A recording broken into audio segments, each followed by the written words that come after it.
Welcome everybody. For potential future reference for people who check in on this later. It's May 10th, 2020, and we're gathered with a number of the folks from the House of Brigh to do some Sunday sessions. We had a good time this morning with Olivine, and we're grateful for her ability to help kick us off and give us some really interesting working with Faery Knacks and Aptitudes.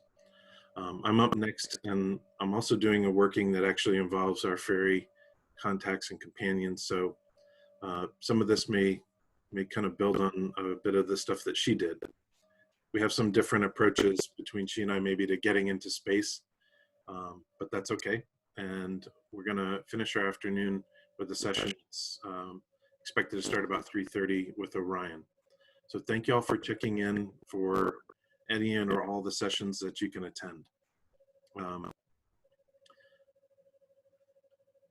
The description that I shared earlier on the event about working with our Faery contact or companion started off talking a lot about kind of the time we're in. One of the observations that I've had in society around us right now is that we are seeing people experience some real hardship and grief. There's folks that are, in job loss or income limitations that are pretty severe. A lot of us have been limited to not travel or go out or see our friends in the same ways that we did before.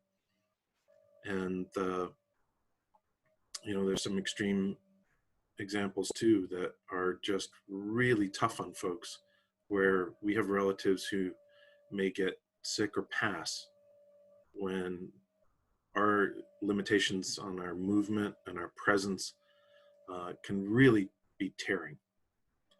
Even just some material goods, some of which flows from income and some of which might flow from availability, like toilet paper, have been hard to come by for many of us.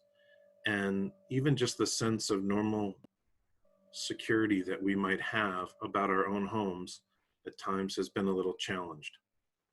Going to the grocery store is a different kind of issue than it used to be, and it may be for even a little more time to come. There's been more than just that going on, though, too. Some of the things that have raised difficulty also have opportunities with them. We've seen a lot of people turning inward and spending time both with themselves, with people that they're close to that we normally get a little more space from, but really having to spend that time. And some of that, is not easy. It's not a process we chose, and it wasn't a magical act necessarily that we all said, let's go do this, right? Let's go have a meditation weekend or month or something. So there's a lot of energetic dynamics going on for us right now.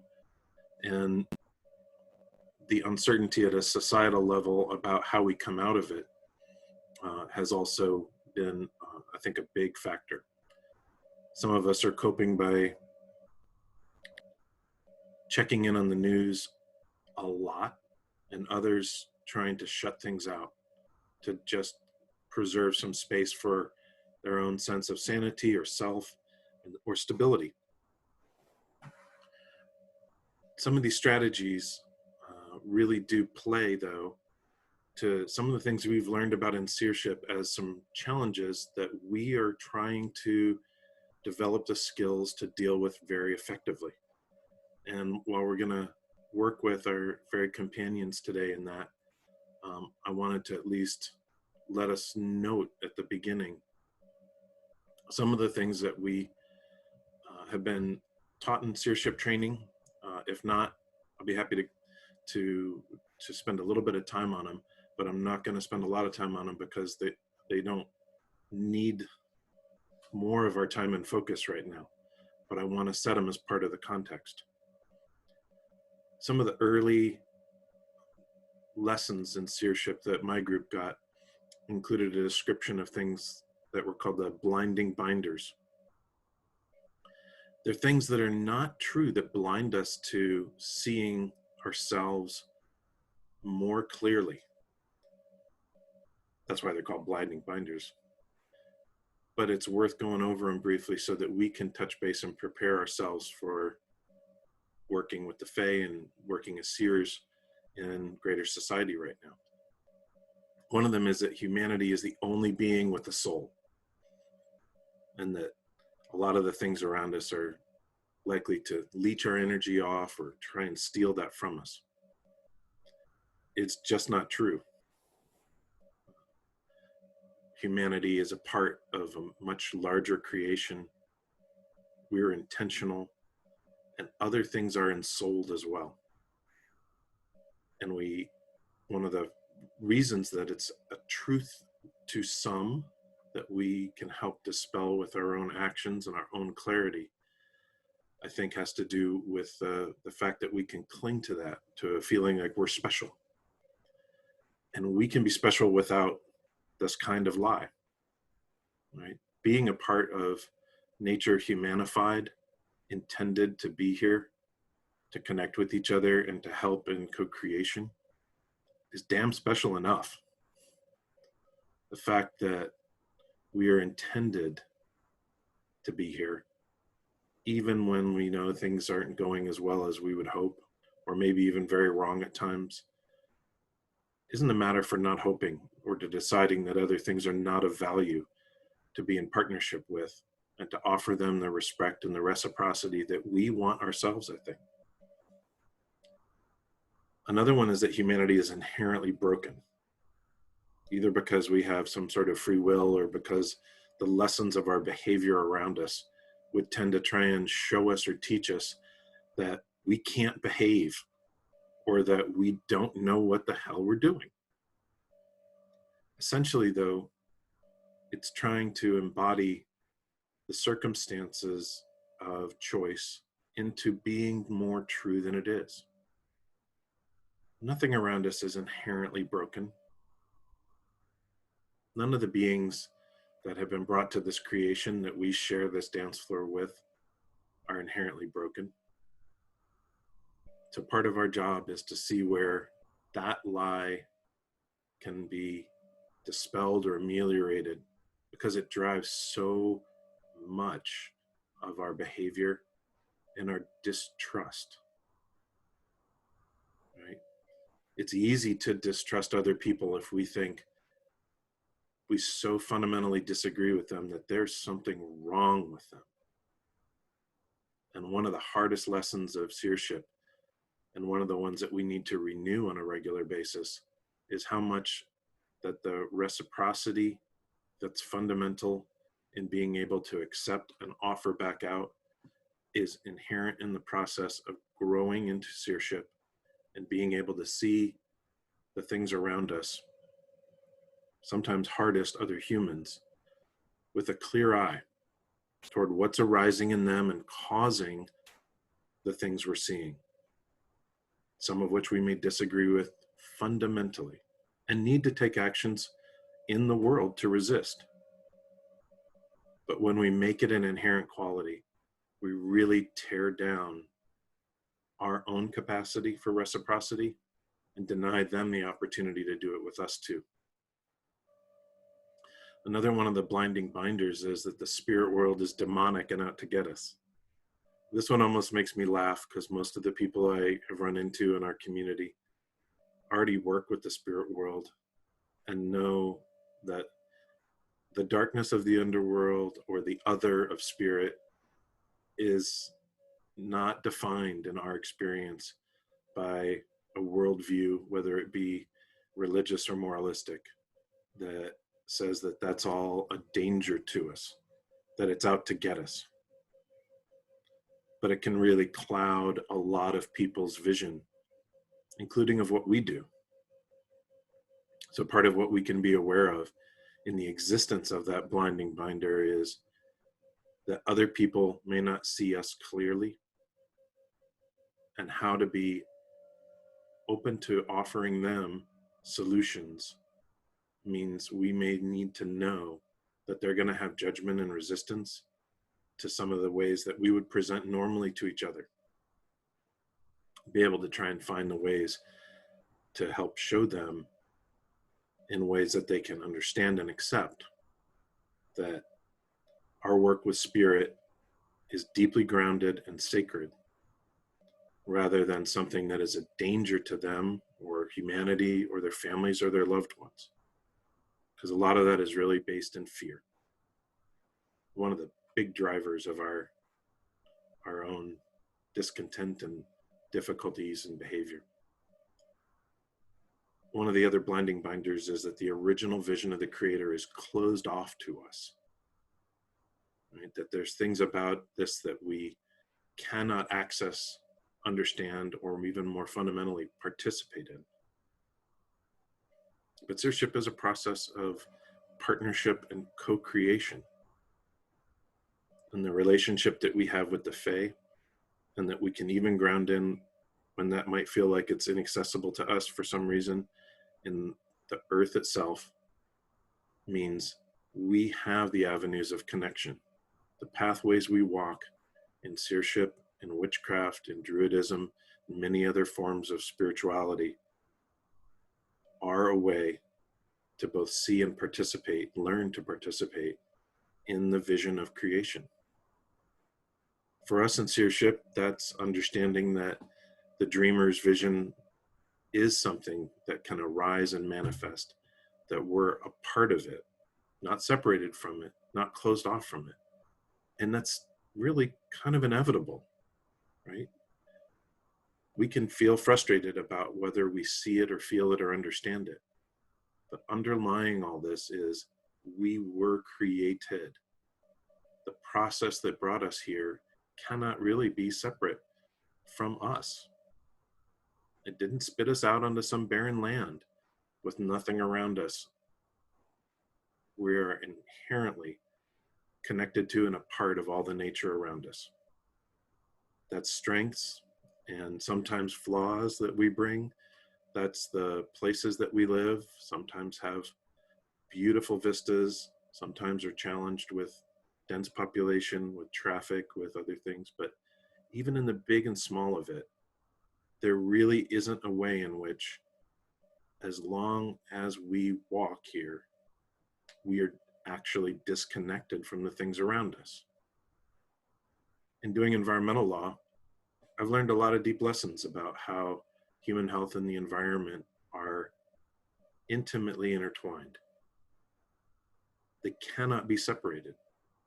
And one of the things that gives value to my work and interest in it on an ongoing and renewing basis is because I can see ways in which other people who have no reason necessarily to believe that we are inherently connected to everything have to see that lesson, to learn parts of it, to help enact it, and sometimes become really aware.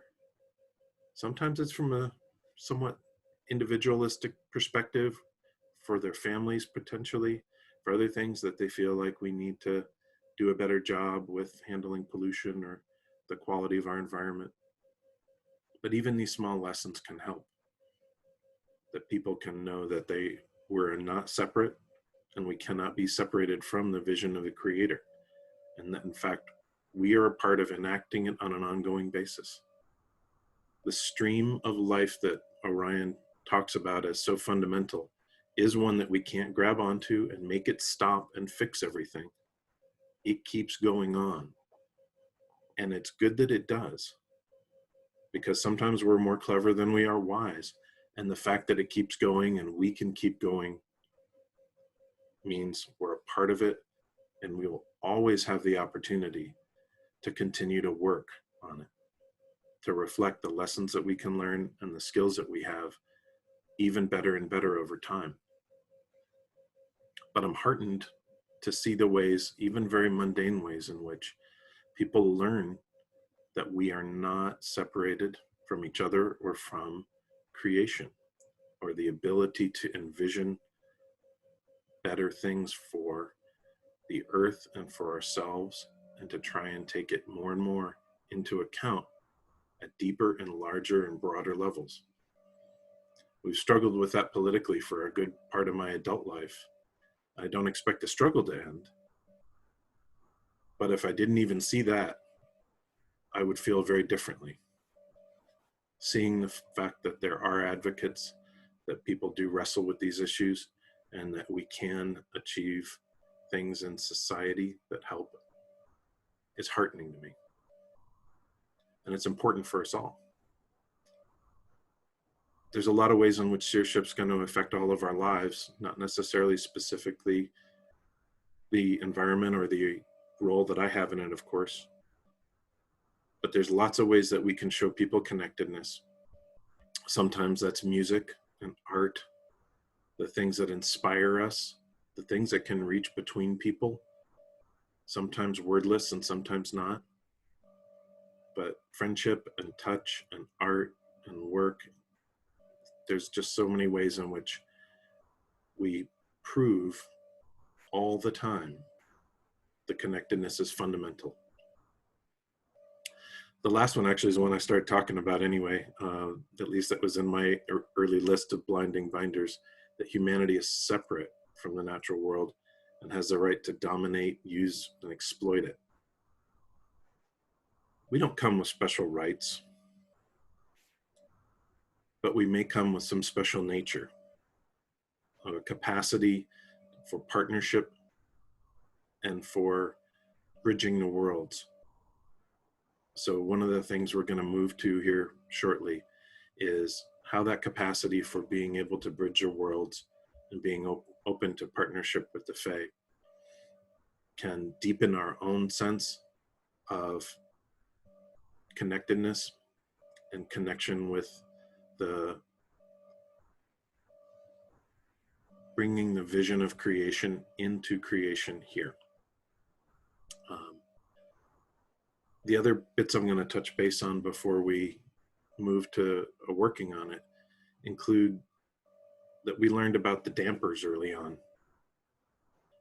We were taught that they were dampening our own hidden heart of blue flame, that spark of the dreamer in us that is a part of the vision of creation and helps us basically have a connection to that ongoing creation. And that inspires us to also get out of our own way at times. Right? The dampers include the fear of abandonment, resentment, the desire to possess, the desire for absolutes, and in some ways, whether it's a separate one or not, the desire to be right or to know things for certain. These aren't things we can necessarily get rid of, right? They're things about the condition of human life that isn't very functional, so we need to learn to work with them. The fear of abandonment definitely is a part of that isolation that really is a lie.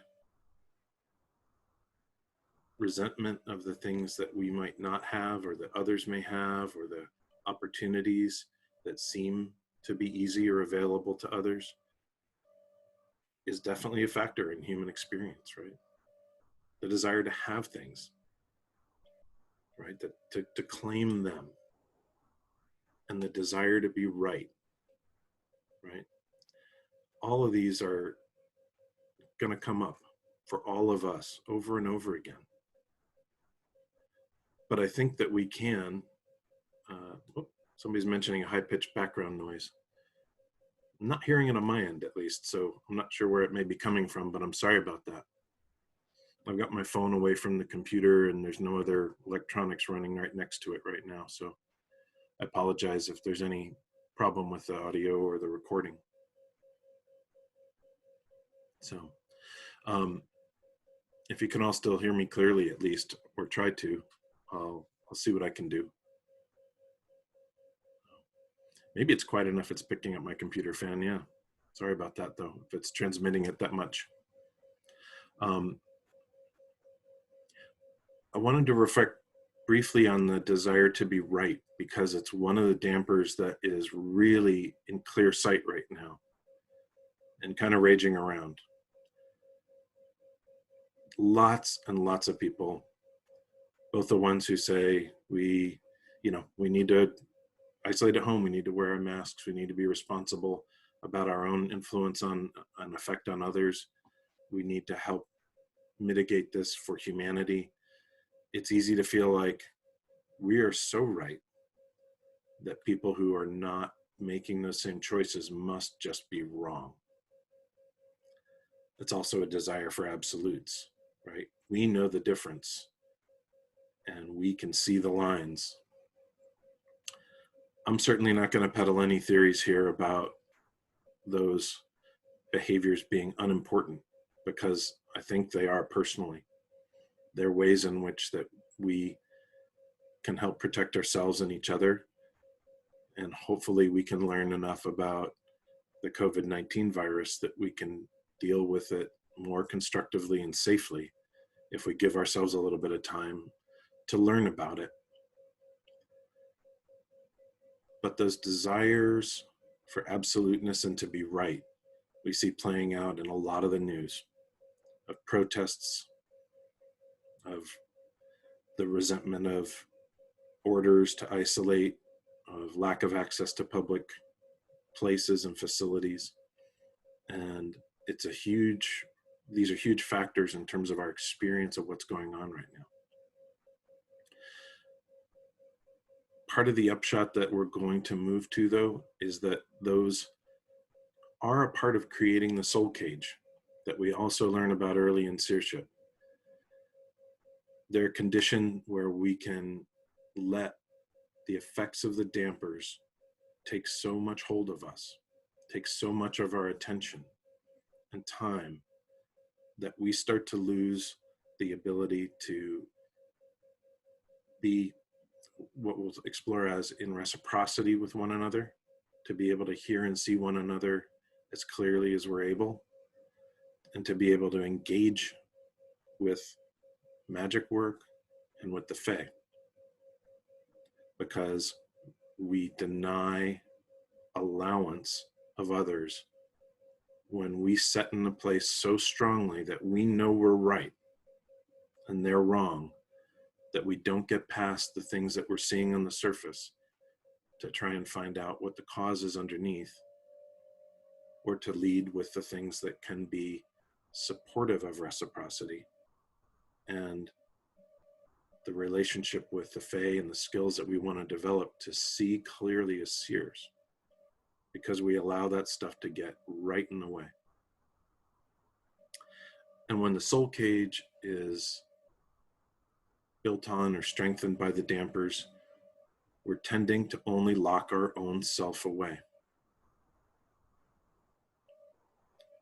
It's not a condition that we want to encourage.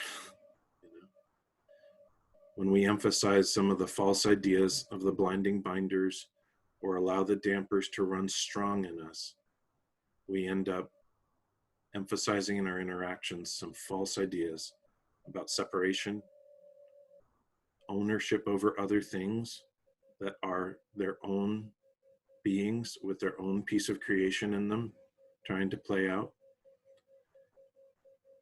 It interferes with being in congruence and allowing mutual sovereignty to the extent that we are capable of it.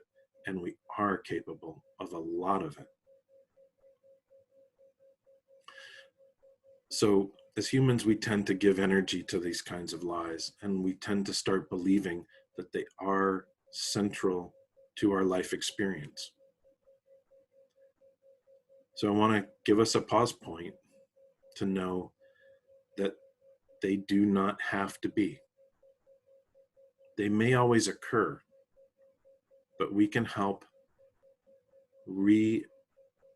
cleanse our own souls and wells, re-ensoul ourselves and our relationship with other things by keeping them in view and learning how to help keep them in check. And part of that is not just outward directed work, but also the preparation of ourselves to come to others with an openness to summoning and offering, helping support reciprocal relationship that has a deeper level of respect and health.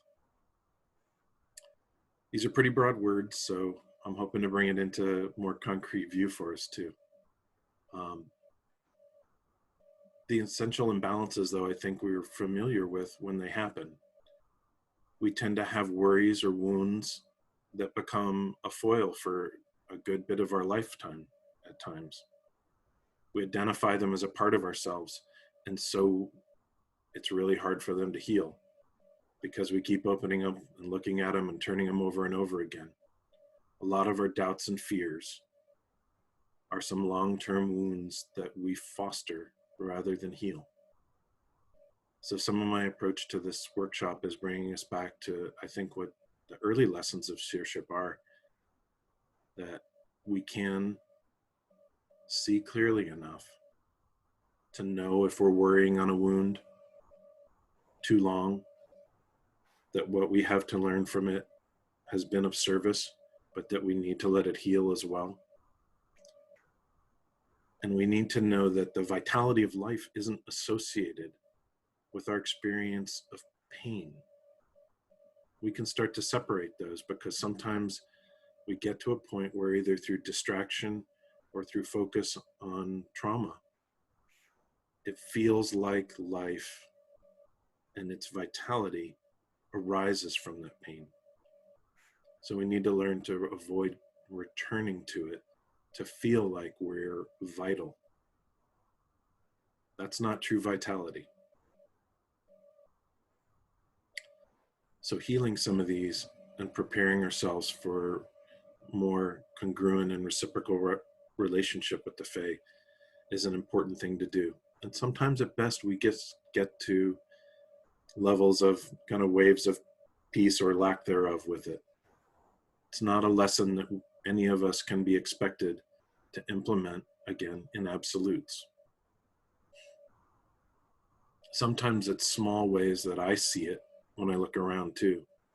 Some of the burning questions that arise in me when I'm hearing Orion or other people teach come out in really concrete ways. And there's really actually very few times where I have such an important question. I mean, some are threads to follow for learning, but sometimes it's my discontent, my own sense of restlessness, that if I don't already understand it clearly enough, that I should be able to capture that I should be able to know that I'm right in measure to someone else, and that I have it clearly in mind. And I think part of being in this time, being isolated a bit more and not having some of the opportunities for expression that we're used to. Lana, notes she's restless right now. It's true, it's leaving us with restless feelings, with energy that wants somewhere to go. And I do want to say sometimes when we're looking for answers, sometimes we're looking for something that is more certain than truly exists. And it's okay to set in a place of uncertainty at times, because that may be more true than feeling like you've received an answer. It doesn't mean questions are bad. They're often an avenue for learning. But it can be really challenging sometimes to take a look at our own questions and to know whether or not certainty, a certain answer, is really the useful thing, or whether the question and its existence itself is enough to lead us into better understanding. So I see it happen in our sessions. I've asked those questions too and been like, oh, I know, Orion said the answer maybe. And then later I'm like, well, I might not actually understand it that same way, or, it takes time to develop from a question, I think, into an answer. So when we reach hard for answers, sometimes that's a sign that we're moving a little quickly for basically allowing one of the dampers to try and lead us into closure on a question. So I'd encourage you to even recognize in small ways where the dampers are influencing us, because where our thought goes, energy flows. And sometimes we need to stay in a state of a little more uncertainty and see what comes out of it. And I'll tell you why. On the small sense, it's because we have things to learn ourselves that can arise within ourselves.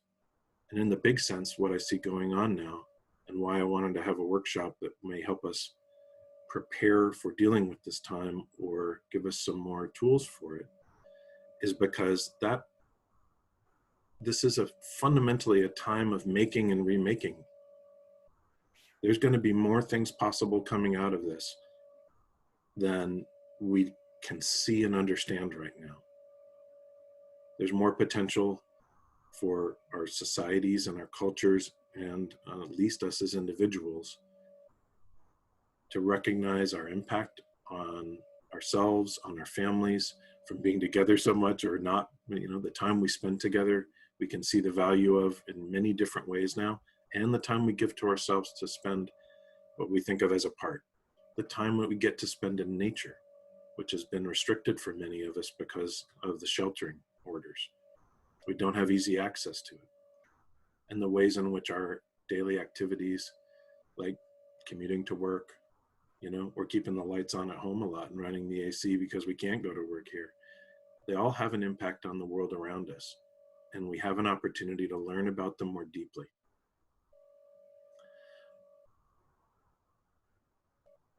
We're all here because we have felt the summoning to Seership. We've all been called in some way to have found where we are now, not just in the Zoom meeting now, but in the more fundamental sense, right? That calling doesn't just arise from outside of us, but inside of us as well. But we've felt or heard it, and it's a part of why we put our feet on this path. It's a part of the Earth's own dream that we can remove the blinding binders to see more truly, to help calm the dampers and help us claim the key to our soul cage, all going toward helping to tend that hidden heart of blue flame that is the inspiration for each of us to be able to live as well as possible, to help reflect creation's own blue flame that imagined what we could be. So setting that relationship in better order on a personal level and on a bigger level is really important, right? There's nothing that substitutes for it. And being able to grow in congruity and communion with the earth and the Fae really help us. They put us in a better place where we're less quick to judge, to know, to be sure, not to be confident, but to have some of those false things in front of us when we're trying, or could better try, to be in reciprocity. So the dampers basically break the summoning and offering cycle of being in reciprocity and dialogue, especially with the spirit world and with the Fae, but fundamentally with each other too. My own thought of reflection on, you just said this thing and here's my experience of it, probably means I didn't hear their experience of it as fully as I could have. Right? Sometimes it's what I have to offer back, and so it feels like a dialogue and an exchange. But even in that kind of level, we can be careful about how our dialogue with one another can interfere with the depth of reciprocity that we can have, because the relationships that we maintain and that we choose to want to grow are the ones where there is summoning and offering going on. There's something important that has drawn us to them, and what we have to give them is a fundamental part of that relationship then. Reciprocity and dialogue become a strong basis for better mutual freedom and acceptance of each other, and the basic acceptance that other things also have their own ensoulment, and how to respect that, how to be connected to it with a better respect for the mutual sovereignty that all beings share. So these skills, I think, are going to be important as we enter this time of making and remaking, especially as we begin to see our social structures trying to open up again. How we present and what we can show to others around us are going to be an important lesson. And people will be looking for what we learned from going through this. There is a really rare opportunity of example that we can set in a time that really needs it. So I definitely encourage you all, as we open up, not necessarily to rush out, but to model as well as we can the best things that we may have learned from Seership over time. So what about the Fae? It's, Olivine said earlier this morning, for the people that were here, she believes that everyone really, especially everyone that's been summoned or called to this work, has been contacted. Some of the challenge is knowing how to recognize it. And some of the same things that help us see the dampers clearly and work on them, that help us soften our sight and see into the cause behind effect, are some of the same skills that will help us be able to better be aware of connection with our fairy companion or other contacts that wish to work with us. So softening the sight is something that can be fundamentally important to being open to the summoning and offering relationship with the Fae. Right now,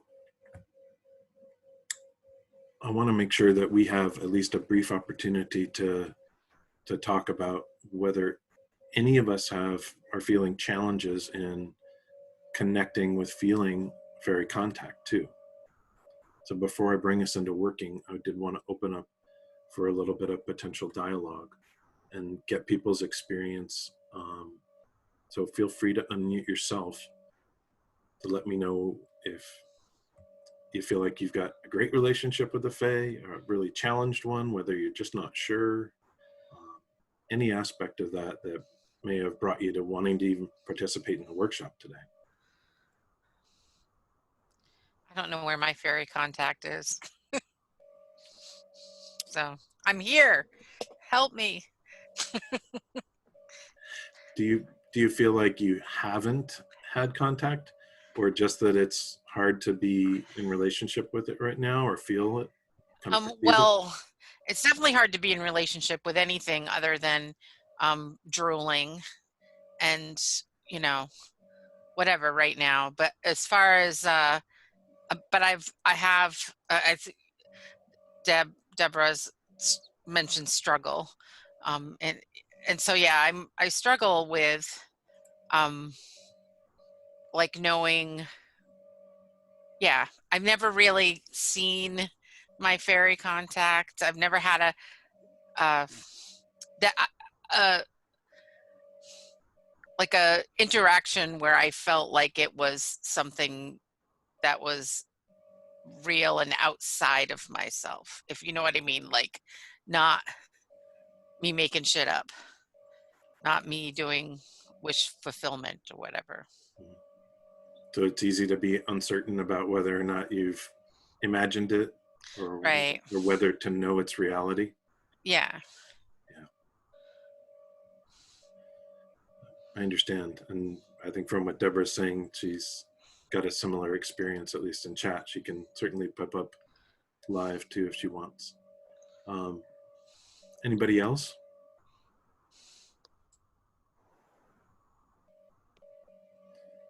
Jennifer, I think I saw your hand zip up. Yep. It took me a while working through Faery Seership to realize that I already had a connection, because I was looking for the, super duper married for the rest of your life, love of your life, I don't know, Disney version. And when I ended up being in a workshop with some other people and listened to, for the first time, was able to hear about what their contacts were and how they felt about them, I was like, oh, that I've got that. I've had that for a long time, even before working with Orion. So I don't know if it was my own barriers or language. I created barriers out of language for myself, but I had to kind of, and it's happened a couple times with fairy stuff. I've had to give myself permission to say, oh, yeah, I have had that experience. I'm not making it up. It's not it. My experience is good enough. Yeah, it's hard to know outside of getting a clue by 4 over the head, kind of what is the thing that will also give us permission to believe, right? That the experience we may have had or thought we had is real. Deborah, and I see Karina up, hand up as well. Deborah, go ahead. I just have to say, there's been more than once I've been incredibly jealous that Orion had somebody wandering around who could point out, hey, look, here's Brigh. Here's what she's doing. He had somebody to beat him with a clue by 4. And I don't see most of the rest of us getting that. Understood, and that can probably also highlight the difficulty of giving ourselves permission to say, okay, this happened for me or with me or to me, right? His clarity of connection, and the way he describes it, is dramatic, right? It looks like And it embodies such a vitality. by someone else. Yeah. There was somebody outside of him confirming it early on. And Yeah, most that of happens. us, That happens with people. And, there's also probably a tendency for folks who see that to kind of be like, are you really doing that? Our little snarkiness can get involved sometimes, of judginess about what's really going on there.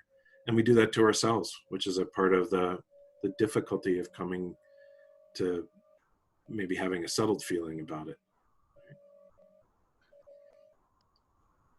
Well, and that might also just be part of where I've done most of my stuff online. I don't spend much physical time with other seers, just chatting. So maybe I've missed that aspect entirely. Well, it's something I think we can help support in one another, but it can be I think the lessons of a lot of fairy lore are that while there are some things that are dramatic, people get kidnapped or whatever else, so a lot of it is also kind of subtle, right? Hard to perceive, and that's its own aspect of its nature trying to interact with ours. It doesn't come in always very directly, kind of comes in from behind or the side or at the periphery of our ability to perceive it at times. And that's sometimes because we have a lot of defenses up or a lot of expectations, but it's something that we at least have the opportunity to work on some. Kind of, can I put in a plug here? Yeah. I want to put a plug in for the really subtle, because I find that in my own work, it's in those tiny little, almost hidden moments that I find the greatest gifts. It might be like at the very last second of a journey, or it might be just a color or a sensation. It's not a narrative that comes through like I often see with Orion. It's those tiny little pieces that sometimes only in hindsight I can connect the dots. But so I wanted to put a plug in for the richness of the subtlety. Yep. And I can tell you, some of the times I've struggled with the things that Lana and Deborah discussed directly are, I've gone over times in Seership or times outside of Seership and asked myself, was that some aspect of working with my contact or Fae contact? And memory's a funny thing, I know we tend to think of it almost like dream work or things like that, but There are times when I discover in my memory of things stuff that was outside my awareness when I went through it. And some of that is the suggestion of Fae influencing what was going on, sometimes just in my memory of it. Now, how to know or tell anybody else that that's reliable? There's no yardstick for it either. Right? But it was clear enough to me that I learned to trust it when it happened and to have more present feelings of contact over time. But some of it arose initially when I was going back in my own mind over some of the Seership lessons or times I was outdoors or memories of when I was a child. So it can be subtle and it can arise in various ways, and sometimes not always in the stream of time we experience something. I know Karina had a hand up, and then Carolyn too. Karina? One of the things that I was remembering early on is Orion talking to us about if you are here, you have a fairy companion. And I said, even me? Yes, even you. And I said, okay, I'm going to have to trust you on that, because I couldn't feel it. I couldn't sense it. There was like, okay, I'm going to believe you because I have no reference of what that is like. And I remember Lana and I talking when we had that sleepover, jokingly that, I'm gonna find out who your fairy contact is or your companion is, jokingly. But it wasn't up until both my partner and I got really sick in March, and we're believing now that we had COVID. I was doing a lot because I was in bed and I was just resting a lot. Allowing myself to be open to the presence of, and allowing myself to be open to receiving what they may be trying to communicate to me, as opposed to chasing it. It's kind of like the orgasm. The harder you try and have one, the harder it is to have one. So just trying to relax around it and not be so caught up in the pursuing of that connection. And when it came through, it was very surprising. Much like Jennifer said, I realized when he came through, oh, that's who you are? Oh, I've known about this for a really long time. So the idea that I got was we expect it to be something that it's not, and that it's subtle. It is subtle. And the relationship is about not those moments where you think, okay, now I'm going to have this contact, like set aside time, but that it's all the time. That as I am open to the perception and the receiving of it, it has the ability to come through me when the time is right, not when I'm trying to have it. Does that make sense? Yep. The trying to have it part sometimes is in the way. Yeah. And, there is a really tough line between trying to say, well, yeah, of course everybody has it, because I think that is part of the underlying truth of being called to seership, and but also the nature of humanity itself, right? Seership is just one of the methods for us to kind of be more aware of this aspect of humanity and of ourselves, and also being easily judgy about ourselves too. It's like, well, I haven't felt it, maybe it really isn't true or true for me, and we don't sit in understanding of why it could be true for others in different ways if we're having trouble feeling it ourselves too.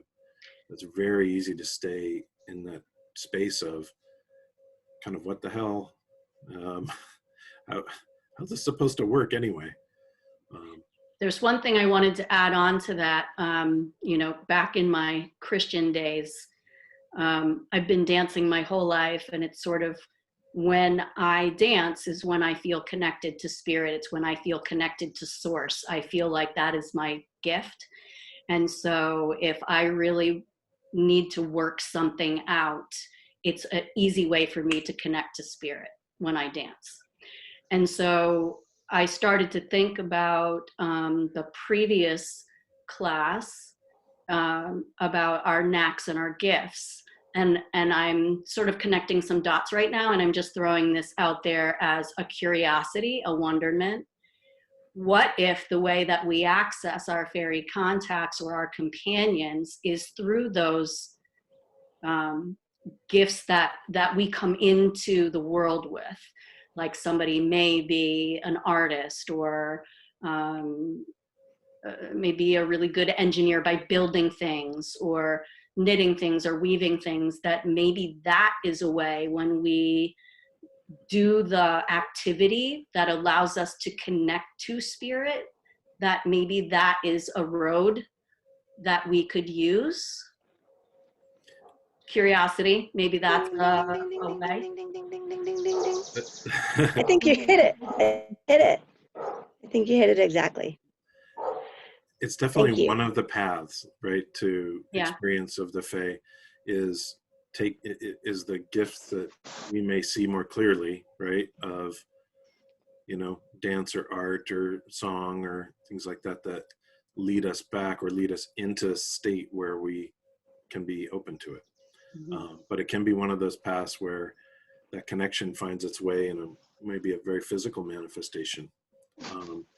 You know, sometimes for people it's being able to get outdoors and touch the earth or walk on the land that can help quiet them and leave them open to it.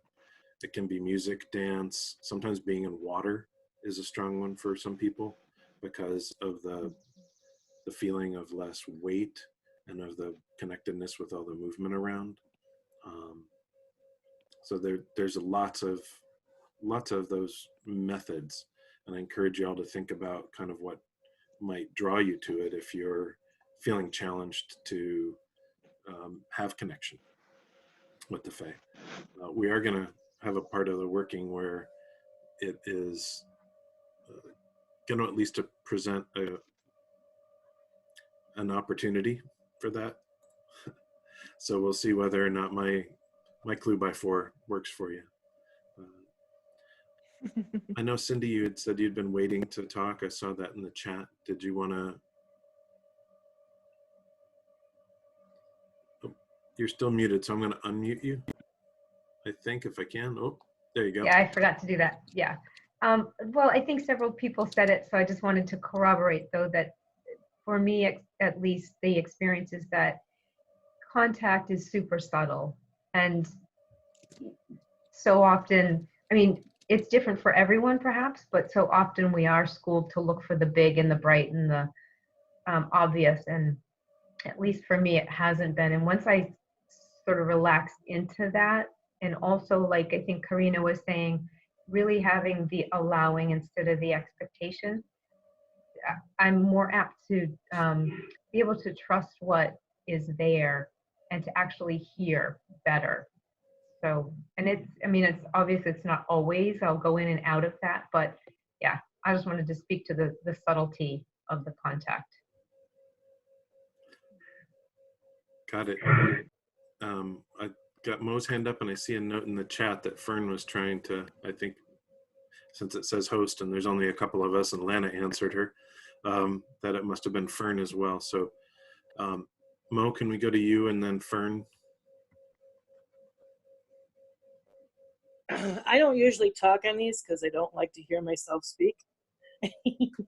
But, and I was trying to figure out if it was before I started in the Faery Seership or just as I took a step in. But I did meet my fairy contact through a journey in one aspect. And this is what Karina, when I said yesterday, I have never been alone, because did some journeying and I did some thinking, and I can honestly say I think I remember since a child always having my companion with me. And through some really hard times and some really, really, really good times. But I don't know. I always consider him with me, always. And if I get a little bit above myself, he kind of reminds me of that. Like, what's my name? And I can't remember his name.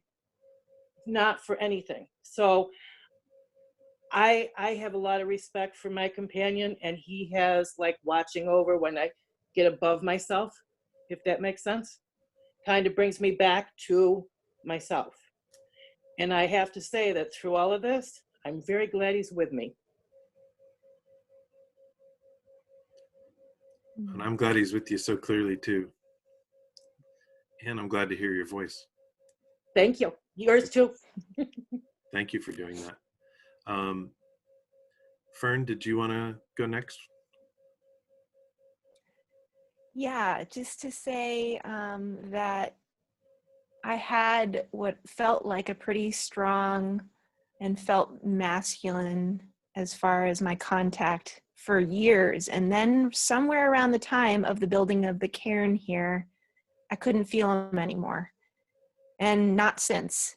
And I've been in this state of like, did you go somewhere? Did you morph into something else? What happened? And then this morning, with Olivine's amazing vision working, it came through as Dreamland. And she basically said, I've been here all along. You married me, remember? Which is true. I did. We had a 3-way hand fasting, Ivan, myself, and Dreamland. And so something shifted. So I just want to put that out there too. And I've heard others say that sometimes you have more than one, that one comes and then they take you through to a certain point and then somebody else comes. And, you know, Dreamland's always been there as long as I've been here, but I didn't realize that that could also be my contact, or maybe they've merged somehow. So I'm sort of in this new state of realizing, because it was so strong just then in the journey with Olivine, that she was like, I'm here. Why do you keep looking when I'm here? I'm home. I'm here. You're home. We're here together. So I just want to share that. It was very moving.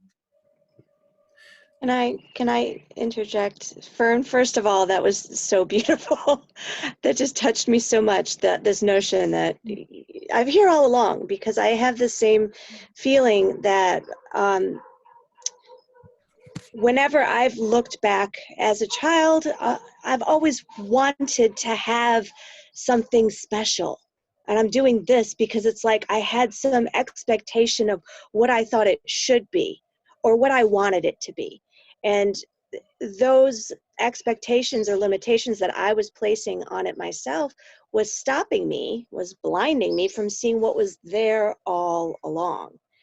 And that I've heard so many of you say little aspects of things that I've experienced about, well, maybe that's not good enough, or that's not what I think it should be, or that's not what I was looking for, or what I was expecting, or, oh, this thing that I've had all along, that's actually a thing, you know, like I just keep getting over and over again this voice that says, it's okay.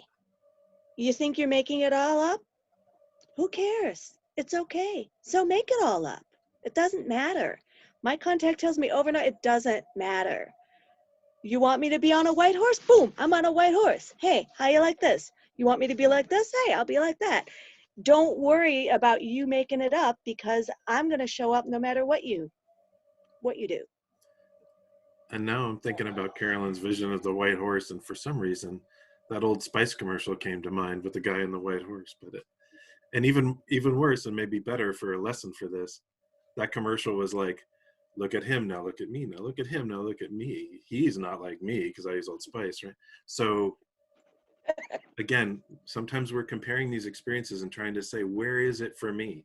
You know, where's the guy on the white horse? Where is it obvious? But also the lessons here are that subtlety and connectedness can be right where it lives. And that's really hard to see, right? It can be a big challenge to clearly perceive something if you go, what do you mean it's been there all along? I'm not sure I got something like that. Right. So I get the challenge. Fern, essentially too, I want to say it was very beautiful for you to share that. It's heartening if the connection has come back to your awareness so clearly. And it highlights one of the things that I was talking about earlier about our need to know the answer, right? Sometimes we might gain more from not having to have anybody else tell us. So is Dreamland my fairy contact? Is my fairy contact Dreamland? Are they, what's the right answer in there? There does not have to be a right answer in there. It is a part of what Fern experienced. That's enough. It's at least enough for her to sit and experience it further. And as it gets clearer, if it needs to, great. And if it doesn't need to, right? The questioning of ourselves is that part of that damper that's our desire to be right and to know things and to have absolutes. Sometimes we're not offered that. Being okay in a state where we're not offered that because it's what we may want or need is us sometimes putting our own barrier between what is being offered and what we thought or expected. No easy way to get past that either, other than really trying to set in our experiences as best we can, go over our memories, put ourselves in context where we think it might be good for us to be open to contact, and all the little things that we might do. We love music, it carries us away, it might be in there somewhere. Raina gave me permission to share that she didn't feel connected with the Fae at first at all after some of our initial workings, but that maybe she should, maybe, you know, she had that kind of experience. And the first time it occurred to her that she was feeling contact was while she was listening to a particular piece of music. And for a little while, it took that particular piece of music to kind of have the opening for her. It doesn't anymore, but it facilitated her own ability to be open, to receive what was there already or to perceive what was there already. Mine was a little more of a clue by four. We were doing a Seership working with Orion and, you know, down into the starlit chamber, and things for me were like rushing ahead of his speech. For better or for worse, it was startling, and I came out of it asking myself, was I just like narrating my own story there or something? Because I wasn't following his voice. It was kind of out of sync. But it's been stable enough for long enough, even though I question myself pretty hard, that I know it's also something that I don't have to question anymore. The Fae are going to present in ways that we don't necessarily, not easy to discuss with each other, but that's one of the reasons why it's good to support each other in these explorations. My name on the screen, Canu Nodiad. Nodiad is part of what I would say as a name for my Fae, but it's not her name. When we had the opportunity to potentially receive a name,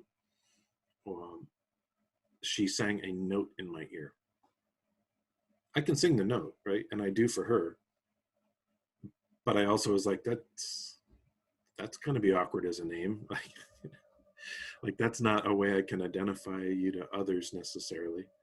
And similar to when I was researching my magical name, I went back to some books, some stuff about Welsh language, and understanding that my magical name comes from the Welsh word sing.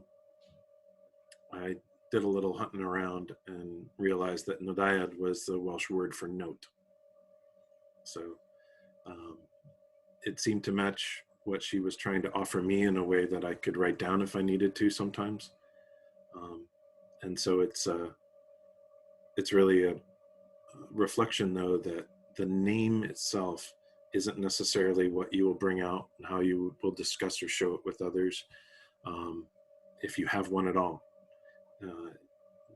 the things that we cling to sometimes as the ways that we know about our relationship with the Fae are, again, that's the surface stuff for us. Maybe it helps us process it. But the reality of it is deeper and different and more fundamental. So, are there other people that want to talk about their own experience with either connection to the Fae or their challenges with it? And I see Orion's connected. We're going to ask him not to right now because he gets that chance all the time with us. Okay. Well, I'm going to ask yourself as we go through the rest of this, there'll be a narrative working that I'm going to help lead you through. But keep yourself open to the way in which your own companion summons you to partnership, because it may not be this way. If it facilitates it for you or helps you open it up, still pay attention to the ways in which it really works for you. I'm going to take just a couple of moments, because after getting our tech ready for Olivine and zipping through some lunch and time with my family quickly before I came back, I actually find that I need a very short bio break. So I'm going to go about 3 minutes. I'm going to be back. In the meantime, please feel free to start to get settled or to take that kind of break yourself if you need one. But I'm not going to go 10 or 15. We just don't have that long right now. And we're going to get another break between sessions soon. So I'm going to keep it really short, and I'll be back with you in just a few minutes.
Oh, we get to see Orion's beautiful face now.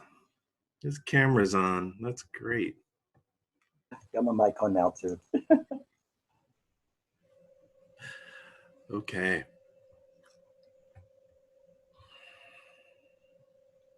You were wise in telling me not to share earlier. There's so many beautiful things that I was overhearing. Amazing. I'm glad you could connect to it, Ryan. Thanks for joining us. Sorry. Oh, that's all right. Yeah. Well, I'm back. I hope that other people are as well. So I'm going to ask that we get ready actually to do a little work. So get yourself settled in a place where your body won't distract you for a little bit. Hopefully not too much. So be as comfortable as you can.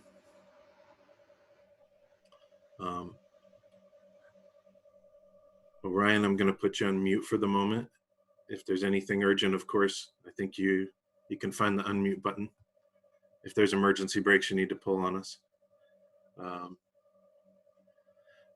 So as we prepare for this working, I want you to make sure you become aware of your breathing.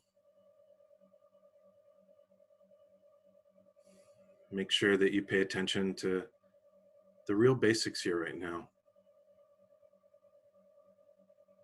Your breath in and out,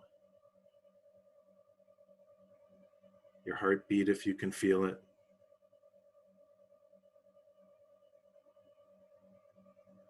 If you feel a sense of nerves or jangliness, try and see if you can let that calm a little bit.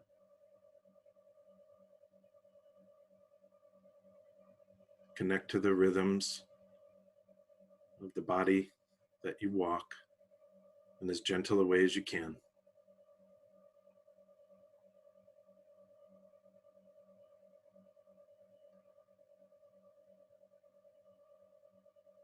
I'm going to start us with a couple of things that arose for me as questions. What would you see with the eyes of the Fae? What would you touch with their hands? What paths would you walk? And how will humans see you when you walk in partnership?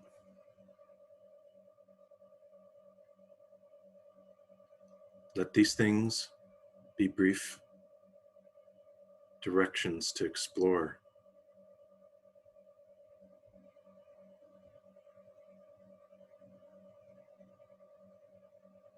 Let yourself begin, even if just to imagine. What would those be like to be perceived by human when you walk in partnership? To see what the eyes of the Fae may see or what their hands may feel, and the paths that they may take your feet on.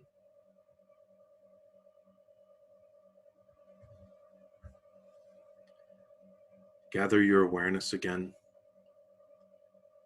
and be aware that we all have a tether from wrist or ankle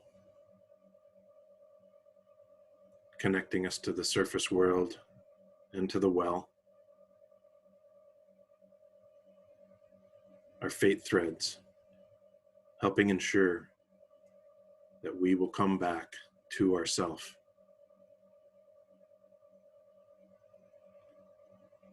With your breathing, let yourself also become aware of the breath of the earth and land around you, of the green world, taking in our breath and giving back its oxygen, and of the more subtle breath of the energy that arises as green mist. With each breath, you feel it be raised higher and higher about us, enveloping us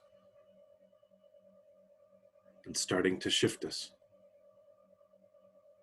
like an otherworldly fog. We're loosened, and our sense of self relaxes into that mist, almost laying back a bit and allowing it to take us down from our body, in amongst the rocks and soil and water,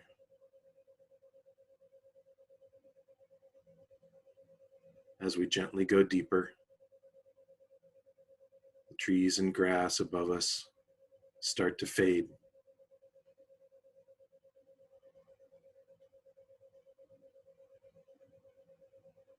The silence of the deeper earth is around us now. Presently, we feel that things are opening up a bit, and we can tell that we've been put into this large chamber. When we look around, It's starlit and vast.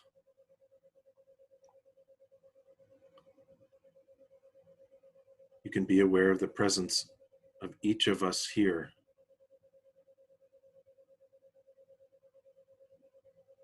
For beyond our own sense of time and space, we're traveling this together.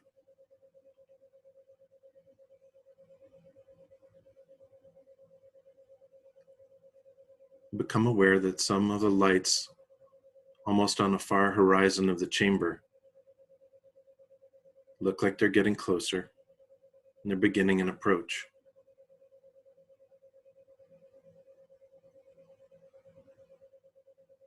For each of us, at least one comes forward, coming into sight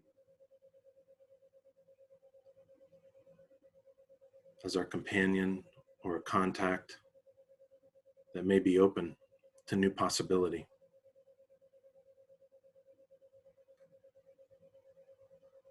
It's a mutual summoning. We to them and they to us. So spend a bit of time and allowance and presence right now.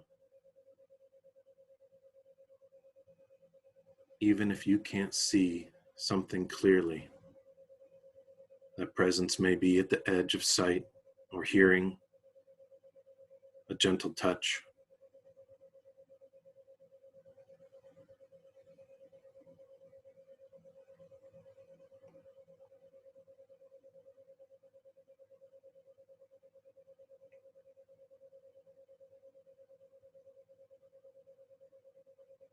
Allow yourself to become aware of a growing closeness,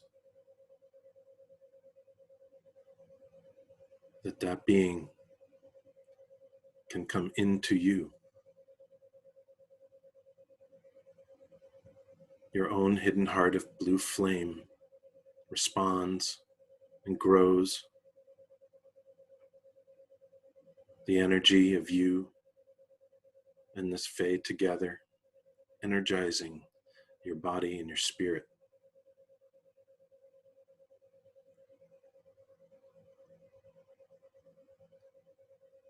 Let this companion feel the movement of your fingers and hands, your arms or legs,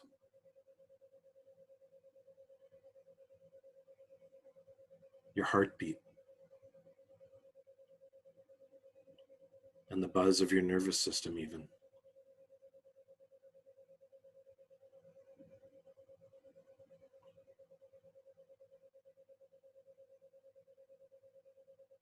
Even the awareness that arises as your consciousness is something that can be a shared experience.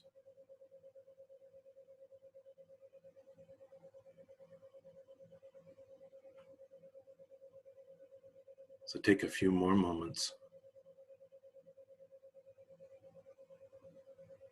as you feel them and they can feel you. Their own nature more accessible to you than ever now.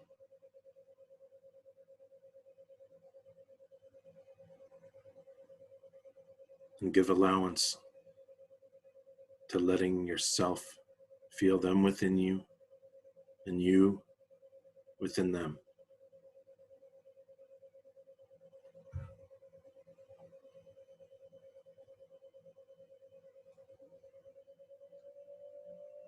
When you're ready, let your companion see through your eyes.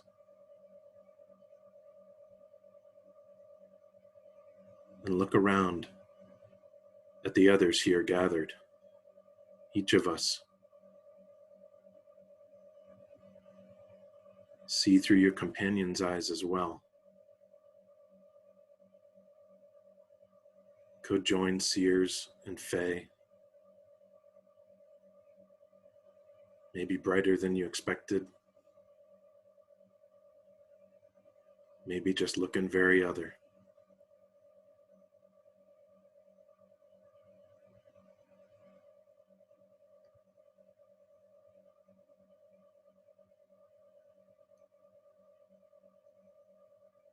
After observing each other, we feel drawn to look toward the center of the chamber.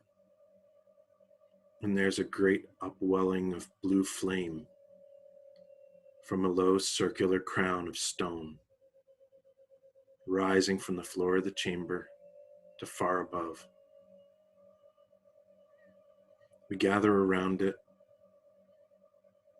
and lifting our eyes upward, we can see an upper edge that's a widening circle into the surface world.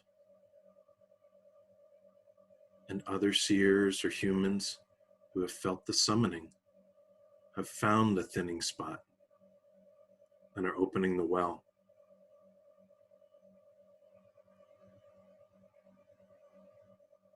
We approach and step into the flame, and it gently draws us up towards the opening.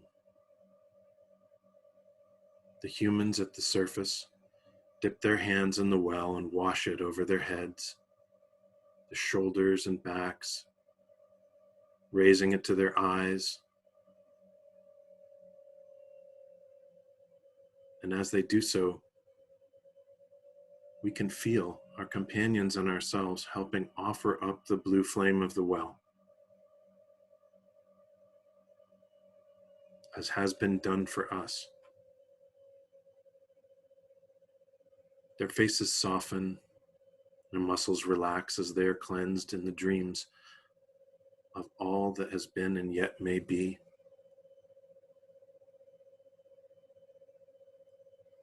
They dip their hands in again and breathe in the blue flame, resonating it within and breathing it back into the well. With our companions, we accept the exchange and return the breath to the humans above in a rhythmic flow back and forth.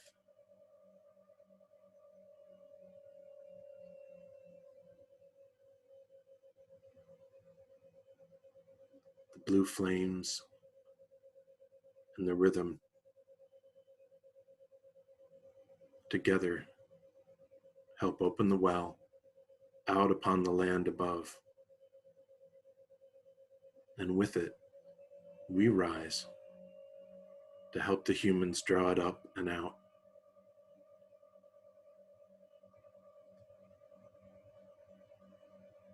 Just out of their perception, but they feel the energy of it happening.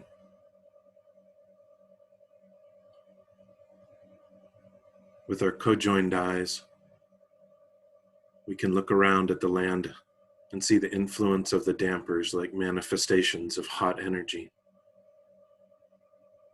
The stresses of this time, of isolation or fear, of grief, of the need to be right about what's going on.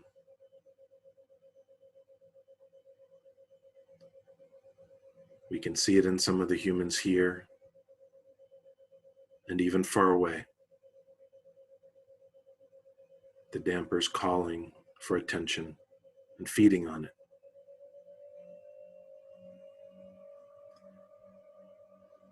We can also see how it obscures sight, keeping people worried or fearful.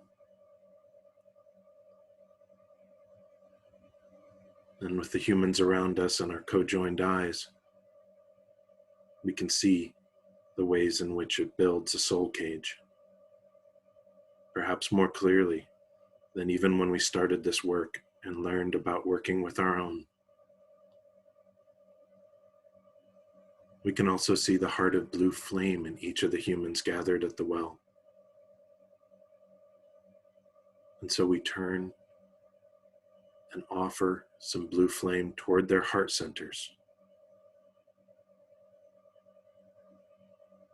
Most can feel the offer and accept it. And they feel like they should offer some blue flame energy back.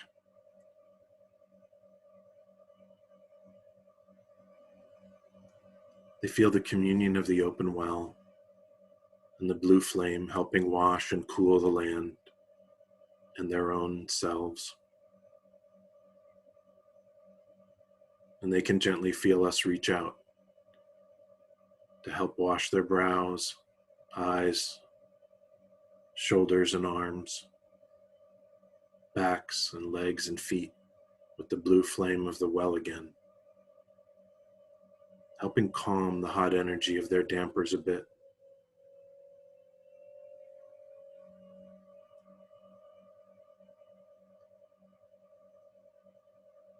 They may not know we're there, but they can feel the energy of it moving.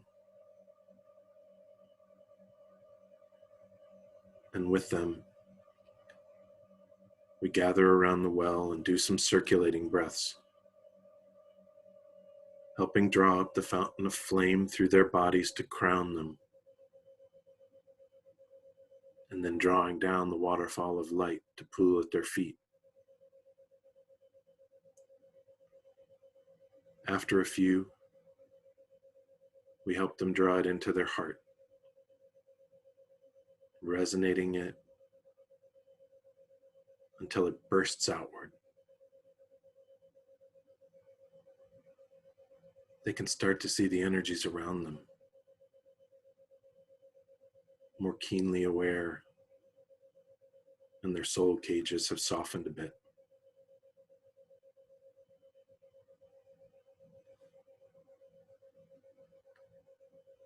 Like a whisper the humans can just hear, we let them know that they are not alone, that we're excited to see them being summoned into communion, and that the blinding binders, the dampers, and the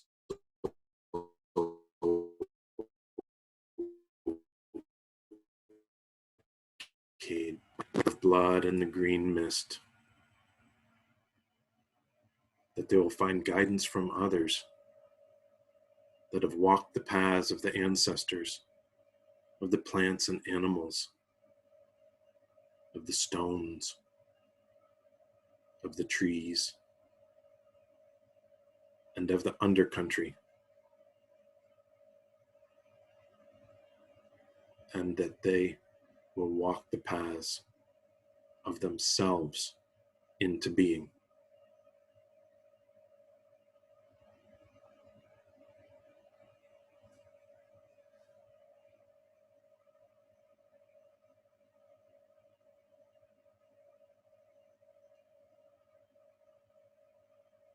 After that, we feel drawn back towards the well. Co-joined, we descend along the blue flame and are put back gently to stand around the edge of the stone crown from which it wells upward.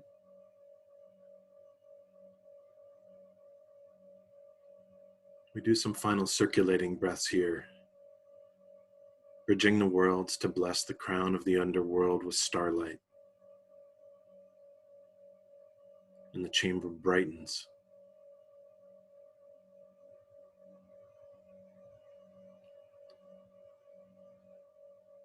On our final breath outward, our companions loosen a bit and gently separate,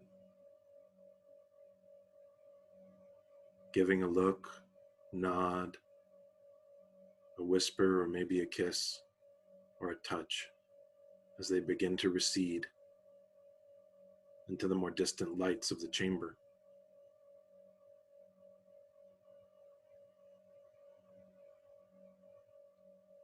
We close our eyes and breathe deeply again,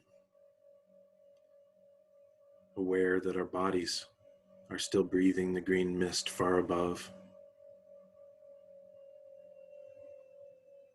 And we let it loosen ourselves from this place.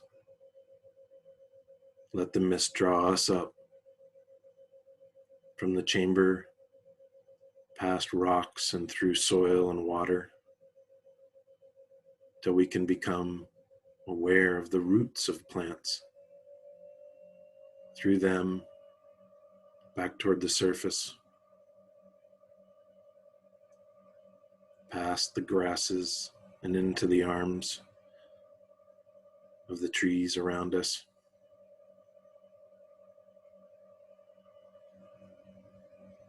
We let the mist bring us gently back to where our bodies are, and let them settle in.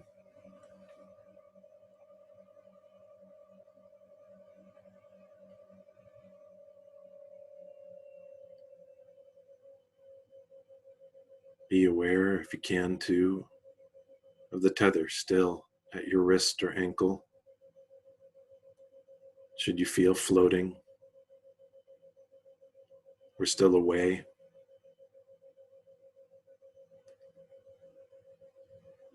make sure you're aware that you can tug on it and get yourself back. Your faith thread will never leave you while you are in this life, and there'll be another for you again later.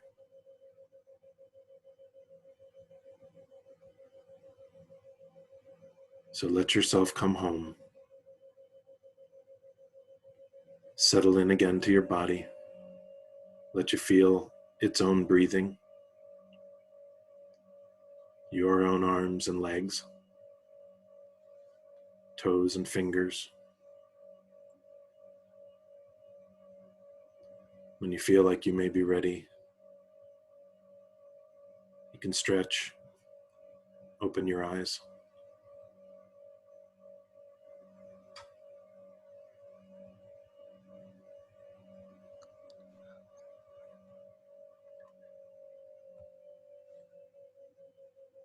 We'll talk a little more to help welcome you back as gently as we can, too. So this was a little bit of a combination of not letting it be so subtle that we can't describe it, but also setting us in the place as seers, not to necessarily know, but to do as seers that have contacts, that can work with the Fae, that are open to an intimate connection. I know it's hard for me to say, because I said it, it must have happened for you, but I know that the opening is there. I think I saw Deborah with a finger wagging that may say she had something to say, or maybe she was just scratching a cat, but I do want to open up the mics, or at least allow you to unmute yourself, of course, if anybody's ready to share anything about their experience.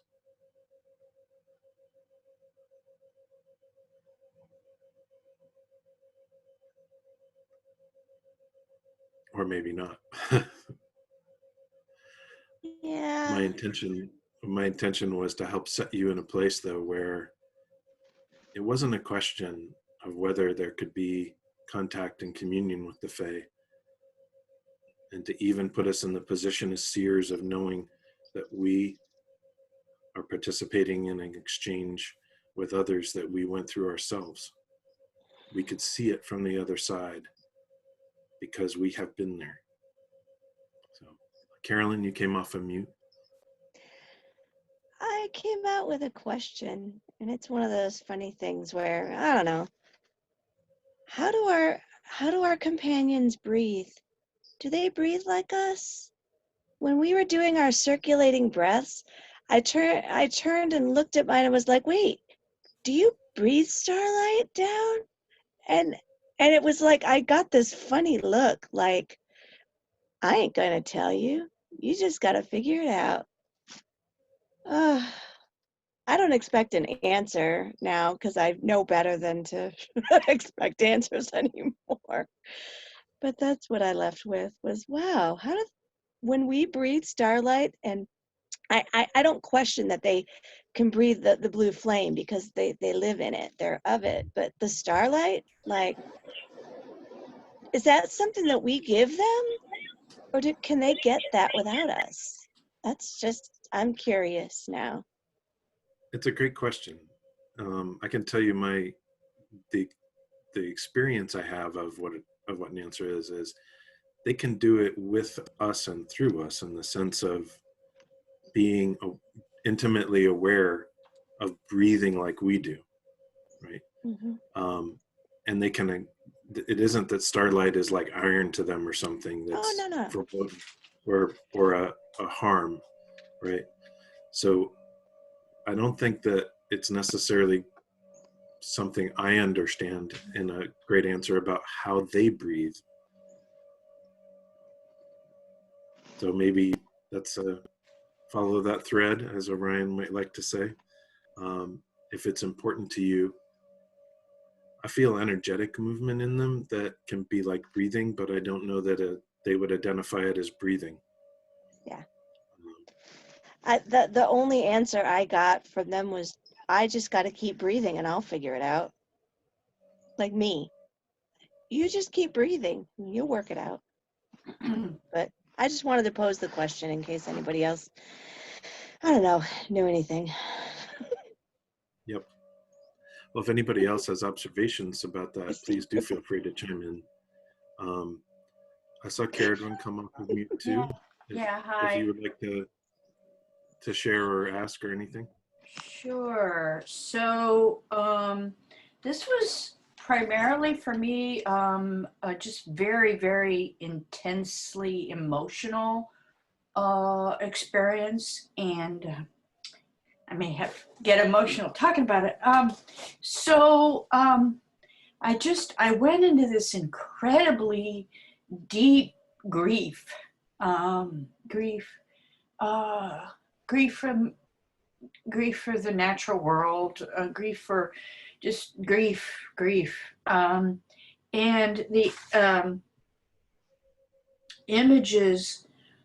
So I really, there are images from movies that affected me very profoundly when I saw them and were really there in this experience. And the main one was the movie Avatar. I was really in the movie Avatar, and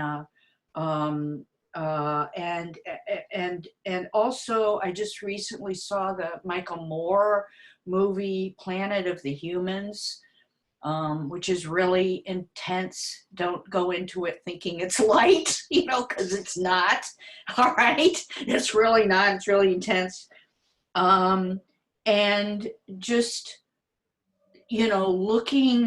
looking at, looking through my companion's eyes, with kind of sadness and compassion, and at what humans have wrought, and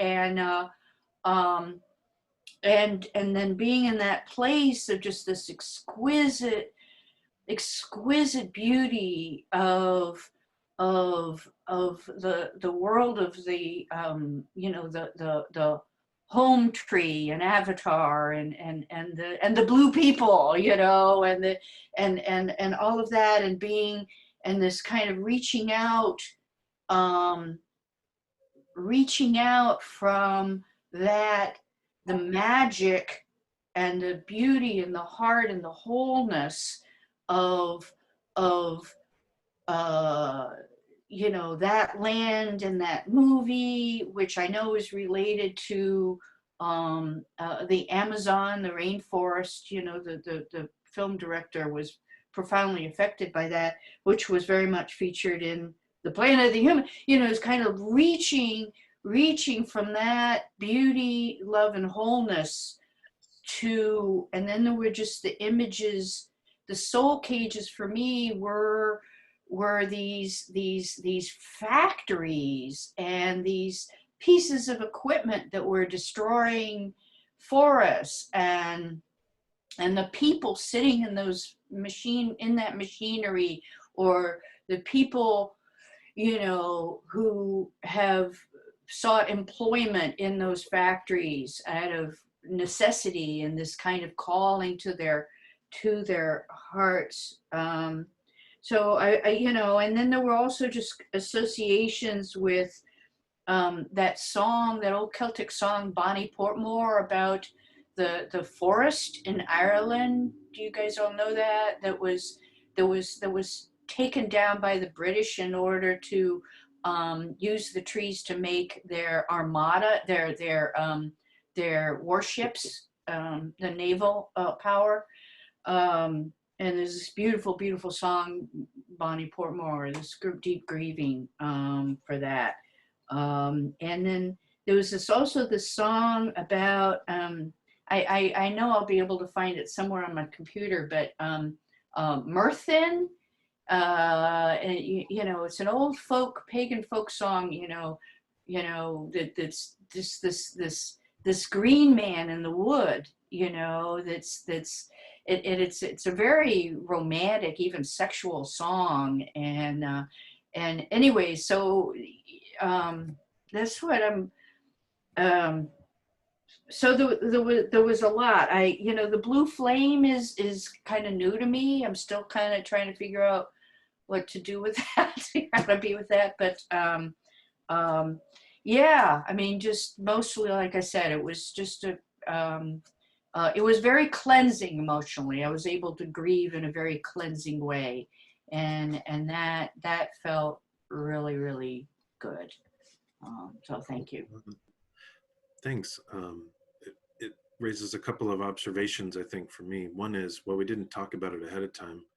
I think some people actually, one of the ways they get out of their own way and are open to contact is grief, right? When we hold so much in that we don't even hardly feel it, or at the points where we can let it out, we are open in different ways than we are otherwise. So it could be that that's a part of your dynamic and part of one of the ways that you can be open. Yeah. We appreciate your vulnerability and talking about it too, because it's hard for people sometimes to talk about grief. And I think, while the blue flame part, we associate a lot with opening the well, but the hidden heart of blue flame was one of the early teachings that I received from Orion.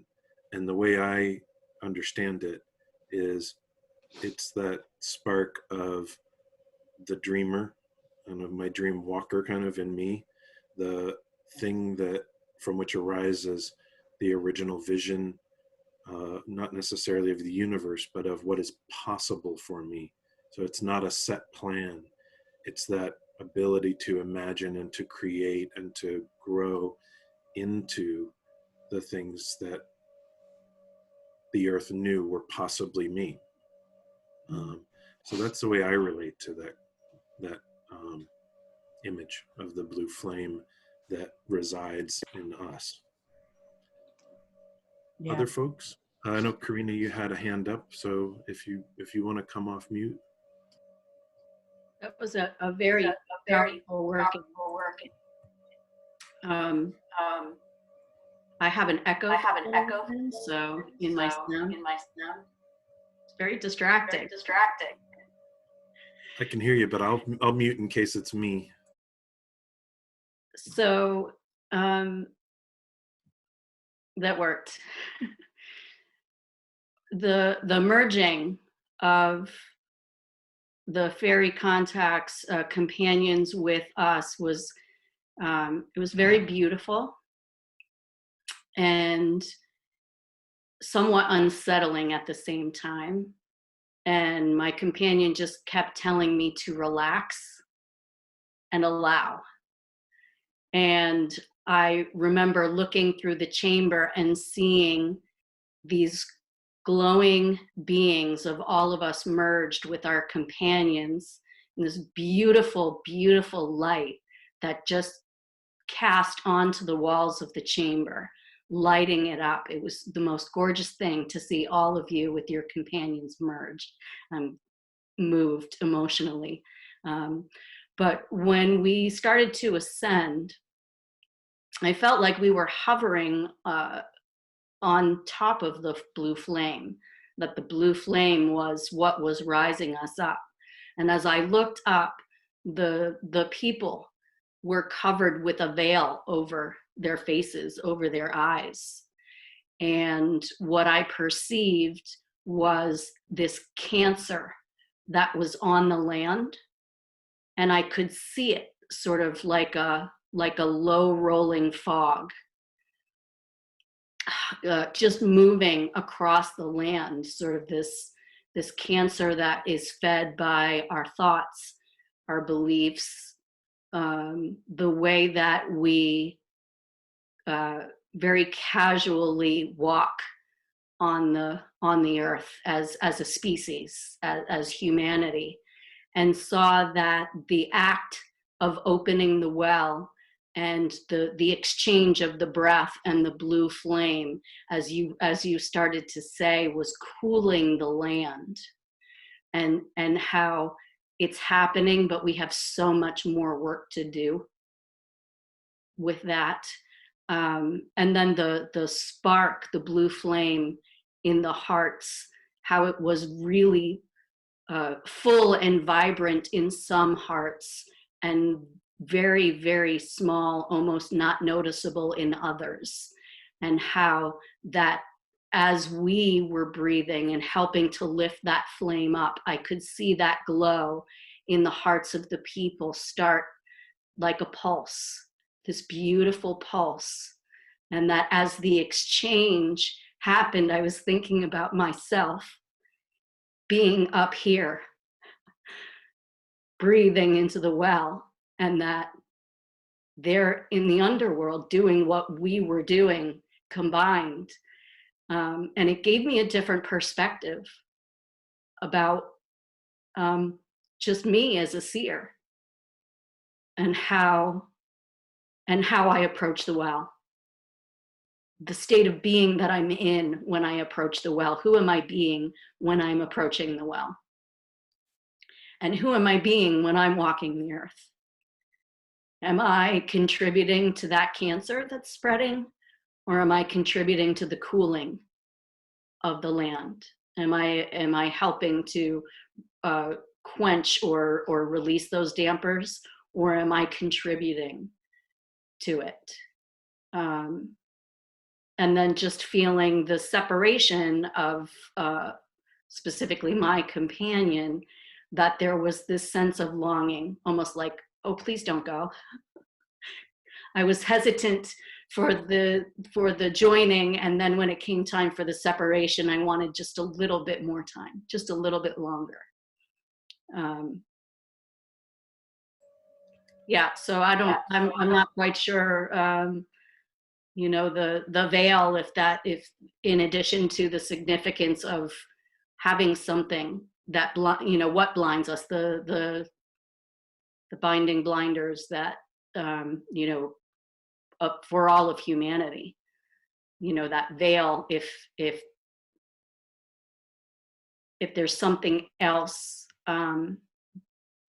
as a part of the practice that we do that helps to lift that veil, that helps to bring more awareness through the sharing of that blue flame. I don't know, now I'm starting to not, the words are not making sense, but thank you. Sure thing. I don't think the words are not making sense. They seem to be making sense. Frankie, your description of it is very moving too. So I appreciate you sharing it.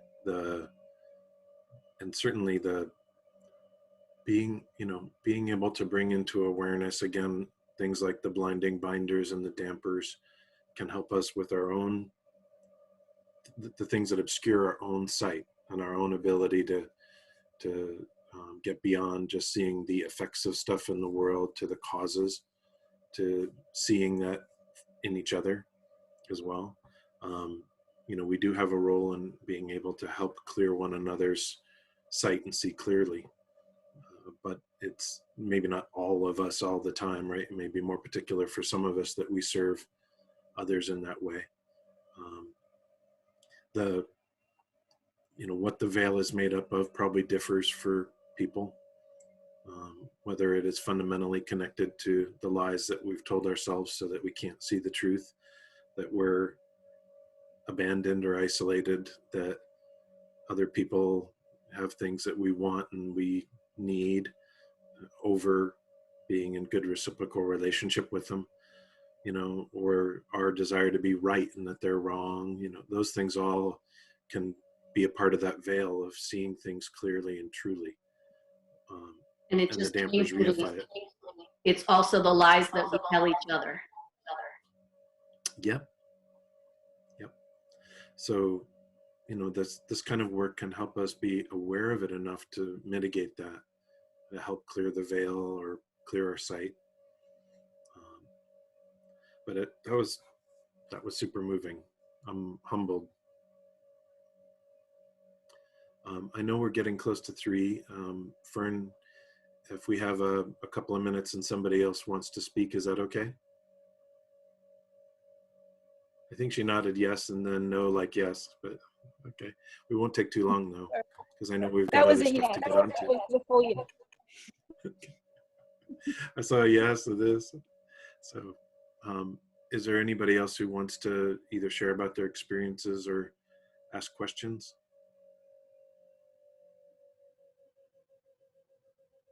Okay, we got a room full of people who are really respectful of our time. That's great. I do want to take a short period of time to kind of emphasize some of the things that I think are important. I want to go back to the fact that the uncertainty that we're living with now is something that we can learn from. We shouldn't rush to try and achieve certainty about what's going on, but have the patience to allow our understanding of things like the virus, of stuff like the way we might feel hardship financially, or from being more isolated than usual, or from not getting out and touching the land the same way, or all this stuff. Be gentle with yourselves. Allow that uncertainty to clarify, because we'll be shown some paths where the way we re-enter the world and relationship with each other can be more renewing and upholding of our mutual sovereignty with each other, even in the face potentially of people who are angry and fearful or in despair. Those are some of the places where, if we're possibly able to offer compassion and to hear them and to find out if they can get beyond that surface to hear about the causes underneath. We may not be that agent, but every once in a while we may be, to help clear their sight a bit, to ease their pain, or to at least set a good example of how we walk forward.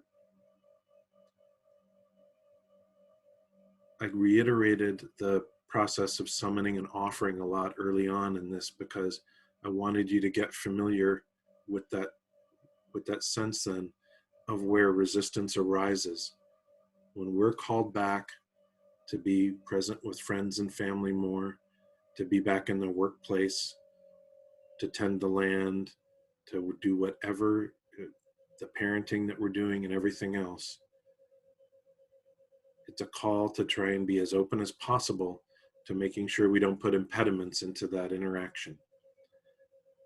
If we are summoned into interaction with somebody, to see how patient we can be, to hear them clearly, to keep our own needs from being the response, and from seeing what we have to offer in response to that summoning to help create better reciprocal relationship and dialogue.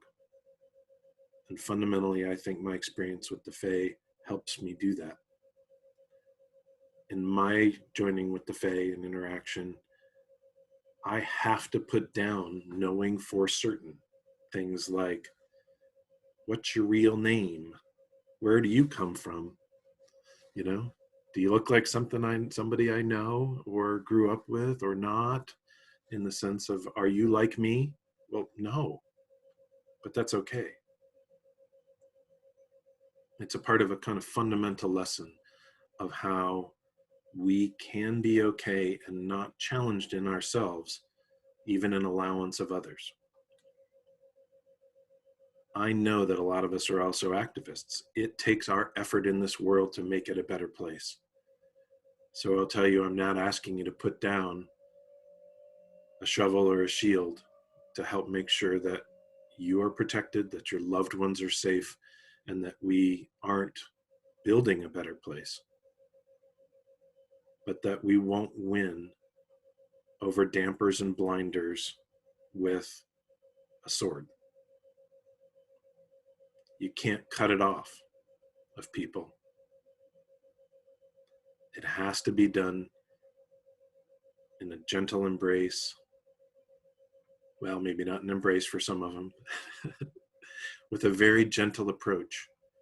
The subtlety of our interaction with the Fae is a lesson of how patient and subtle we can be with each other, and how much we can draw out and grow a better place with those kinds of skills. So that's my little wrap up on where we were at, why I mentioned some of the things I did early on, why I emphasized summoning and offering so much. It's because I think it sets us up to walk back into the world in a time of making, better prepared to help make the world better as we go.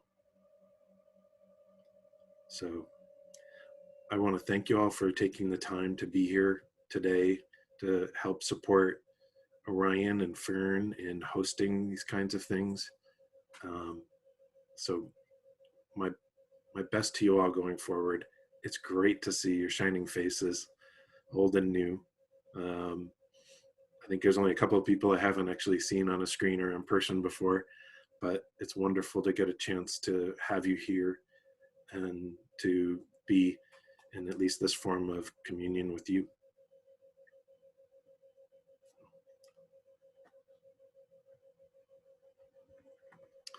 Thank So you, Fern or Canu. Orion, I know we have another session coming up soon. If you want to do any announcement or transition for that, please feel free. Okay. Yeah, so we're slated for 3:30 with Orion. Does that still work for you, Orion? Yeah. Can you hear me okay? Mm-hmm. Yeah. Elaine! Hey, honey, love you.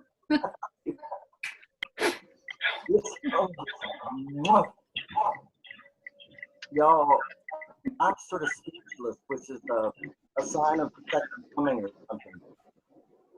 I had you on for a while just listening.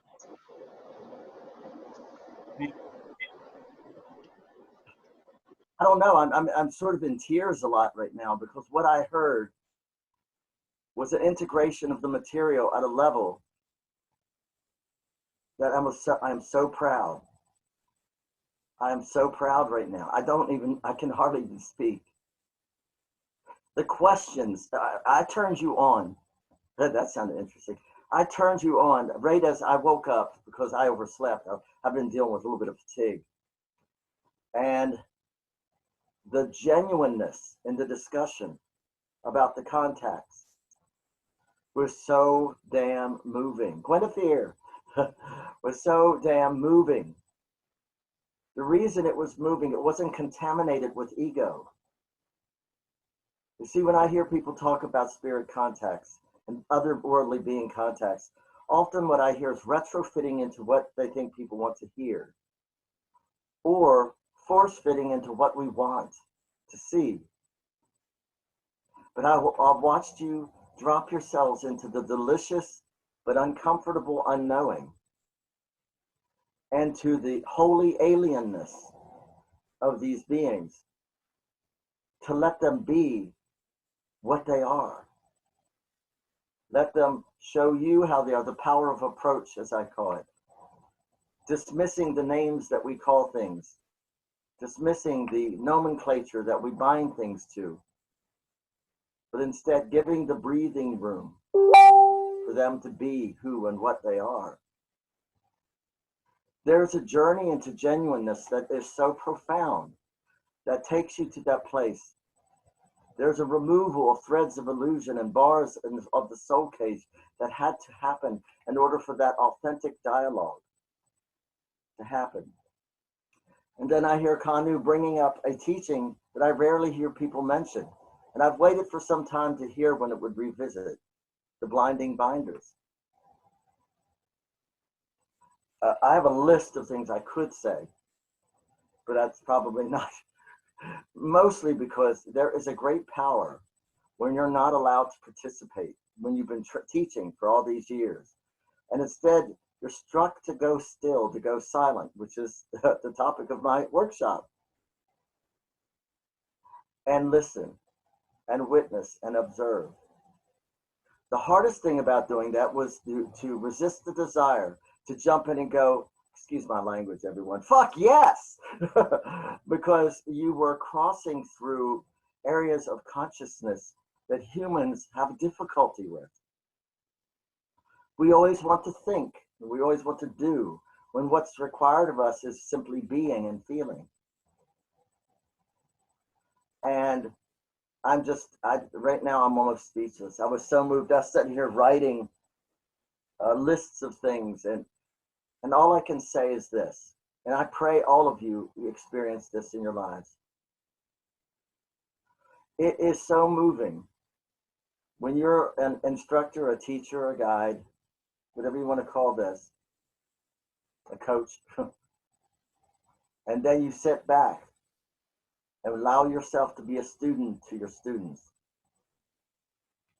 And you watch a profound wisdom move through them as they garb new metaphors, they garb new experiences as they wear these teachings. And then the groove that they wear inwardly brings more peace, more clarity that we can all drink from, we can all share from. So moved right now. So moved. Carolyn, when you were comfortable with the uncomfortability, delicious. I sat here, was delicious. Brigh said to tell you this, honey, the only being that needs space and needs it bad is us. If it wasn't for breath, we would lack our communion with spaciousness. Breath is something that has held space for us. It's one of the reasons they laugh. What we have done with light and converting it into life force and life formation is the thing that they love. What they do is they live in the spaciousness. They are made of breathing flame, the same thing our center is made of. And the melancholy, the sadness of Caradwin, I could have just kissed you. That's the tears that consecrate the world. That's the yearning to be home, and mourning for the dismemberment of humanity and what nature has incurred. Right now, we're getting a chance to feel what nature has felt for a long time. Uncertainty, loss. Now is not the time for a doomsday feeling, but instead to grieve for nature and grieve the many humans who were lost in that ignorance. And then grow from what you know. When Brigh looked through my eyes and watched y'all today, there is hope for humanity. There is hope. Wow. I know for some of us, Orion, I'll say, well, I'm stunned, of course. Thank you. Some of us may need a little bit of downtime before you begin your session at 3:32. So one of the things I want to do to help provide a concrete opportunity for that is I'm going to stop the recording from this session so that we can start a new one for the next. And also to say thank you for joining us.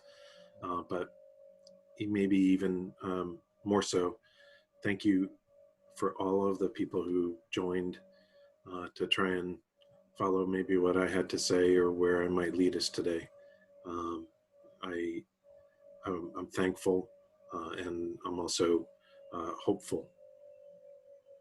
I think we all have really fundamentally important stuff to offer each other.